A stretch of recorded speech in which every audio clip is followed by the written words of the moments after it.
বন্ধুরা, এক লোক বাড়িতে যাওয়ার উদ্দেশ্যে ট্রেনে উঠেছে, কিন্তু প্রচণ্ড ভিড়ের কারণে তার পাটাকে একটু সোজা করে আরামে বসতে পারছে না।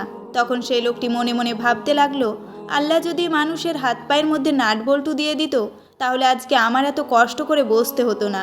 আমি আমার পায়ের নাট বল্টু খুলে শরীর থেকে পা দুটোকে আলাদা করে ব্যাগের মধ্যে রেখে দিতাম, আর ট্রেন থেকে নামার সময় আবার সেই পা দুটোকে শরীরের সাথে নাট বল্টুর মাধ্যমে জোড়া দিয়ে হেঁটে বাড়িতে চলে যেতাম।